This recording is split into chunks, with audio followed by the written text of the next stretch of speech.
Let's begin our bulletin with news. First of all, report on recent activity by State President Nguyễn Xuân Phúc.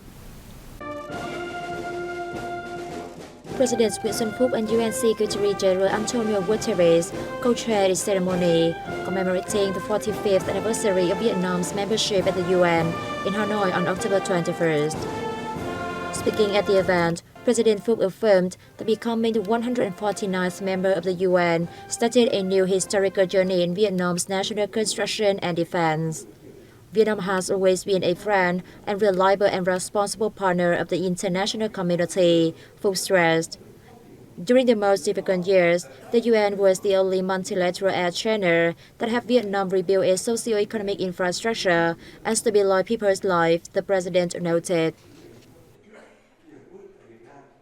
Guterres, for his part, reviewed milestones in cooperation between the UN and Vietnam with important socio-economic achievements, including rapid economic growth and fulfillment of almost UN Millennium Development Goals. Such achievements are a strong testament to the resilience and hard work of the Vietnamese people to overcome difficulties, and the policy of putting people at the center of development, he said. Guterres also expressed his wish to further strengthen the good relationship between the UN and Vietnam in the coming time.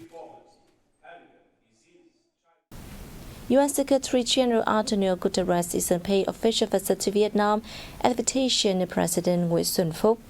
On October 22nd, the UN top official was received by Prime Minister Phạm Minh Chính and National Assembly Chairman Vương Đình Huệ. At his meeting with the UN top official, Prime Minister Chính thanked the UN for always accompanying Vietnam.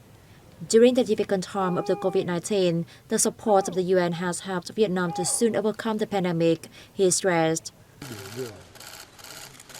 Chính also shared difficulties and challenges in the implementation of the Sustainable Development Goals in Vietnam and expressed his wish to continue receiving support from the UN in order to realize the country's goal of becoming an industrial country with high income by 2045.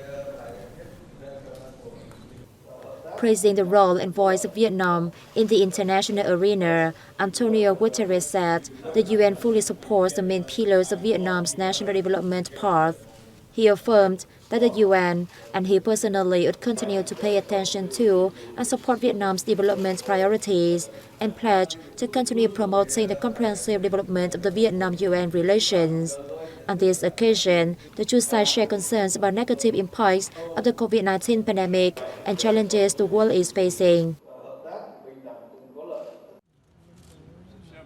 On the same day, at the meeting with the UN top official, National Assembly Chairman Vương Đình Huệ thanked the UN for providing Vietnam with nearly 62 million vaccine doses and medical equipment via COVAX facility. He said, after the UN Agenda 2030 for Sustainable Development was adopted, the Vietnamese National Assembly is one of the first lawmaking bodies globally to concretize and institutionalize all policy frameworks of sustainable development into the legal system.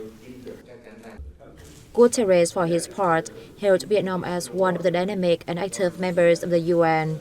Vietnam's dedication to the UN has contributed to bridging the gap between rich and poor countries, he noted. He wished that Vietnam and the UN would continue standing side by side together to create equality in economic development, prevent the gap between developed and developing countries from widening. On global issues of shared concern, both sides highlighted a need to maintain peace, stability, security, maritime, and aviation safety and freedom in the East Sea, while peacefully settling disputes in line with international law, especially the UN Laws 1982.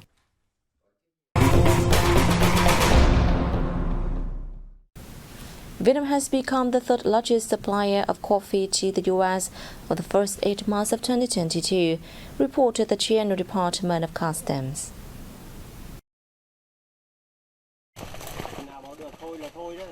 Vietnam exported over 96,500 tons of coffee to the U.S. in 8 months, gaining nearly $230 million, up more than 5% and nearly 36% in terms of volume and value over the same period last year. Vietnam's coffee market share in the U.S. increased from 6.3% to 6.5%. During the January to September period, the nation earned more than $3 billion from exporting 1.34 million tons of coffee, of over 13% in volume and an increase of 37% in value against the same period last year. Vietnam's coffee has been shipped to more than 80 countries and territories, making the country the second biggest exporter in the world. Its major markets are Europe, the US, Russia, Japan, and the UK. In Europe, Vietnam is the second biggest coffee supplier with a market share of over 16% behind Brazil. At present, the nation is home to 97 coffee bean processing plants with an annual capacity of 1.5 million tons, 160 coffee roasting, 8 instant coffee, and 11 coffee blending facilities.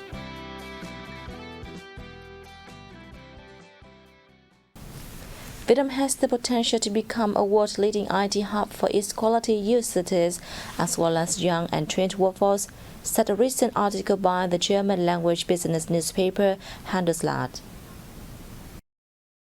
The article emphasized that Vietnam has so far been successful in the hardware sector, as most of Samsung mobile phones and Apple's iPods and Bluetooth headsets are manufactured here. Meanwhile, many international corporations have established development centers or cooperated with IT service providers in Vietnam. The US-based management consulting firm A.T. Kearney regularly ranks the Southeast Asian country in the top 5 most attractive destinations for IT outsourcing services.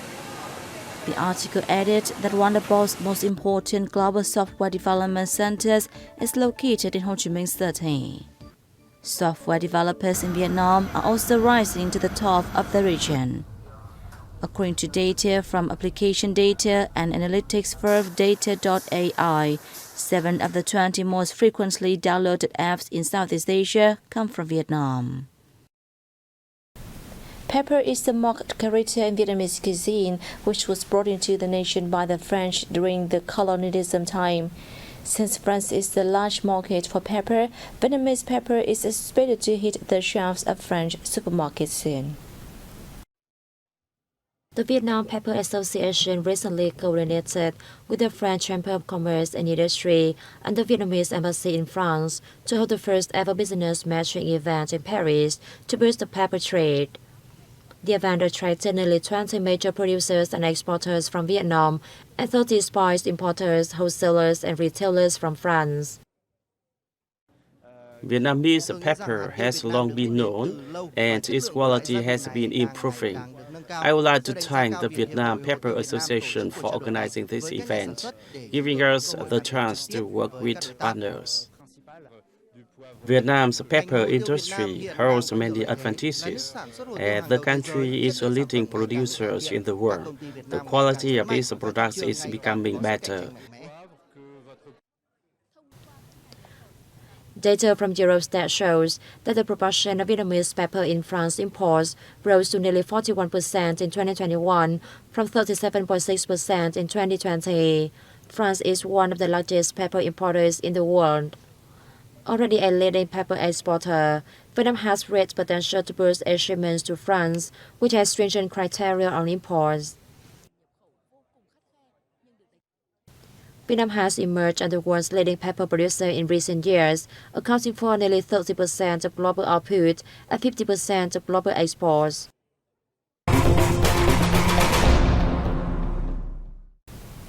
Beyond its stunning views of white plum blossoms blanketing the area in the spring and paddy fields sketching out in vast swaths of yellow in the autumn, Bắc Hà Plateau in the northern mountainous province of Lao Cai also impresses visitors with its excellent cuisine such as black sticky rice cake, pink noodles, and young sticky rice.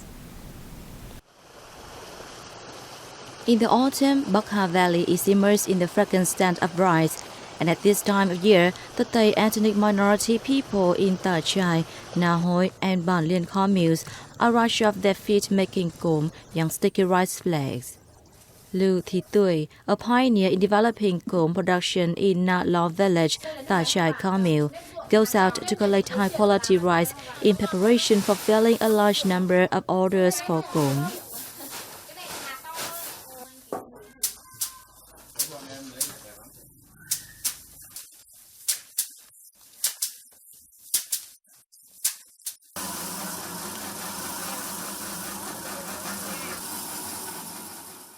The secret of tasty comb lies in the meticulous selection of rice.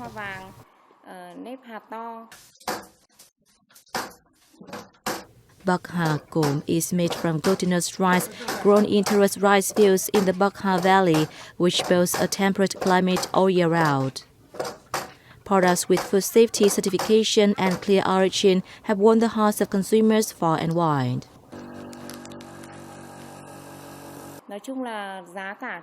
We have enjoyed better sales this year. Our rice flakes have sold for up to $6 per kilo, which is much higher than last year's price. My family has made nearly a ton so far.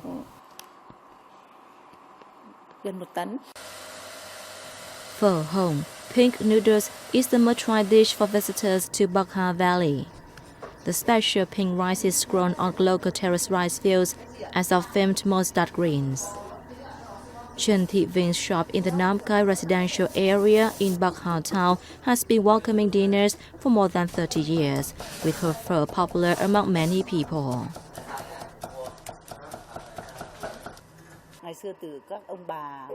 My family have sold phở for generations. I want to pass it on to my kids.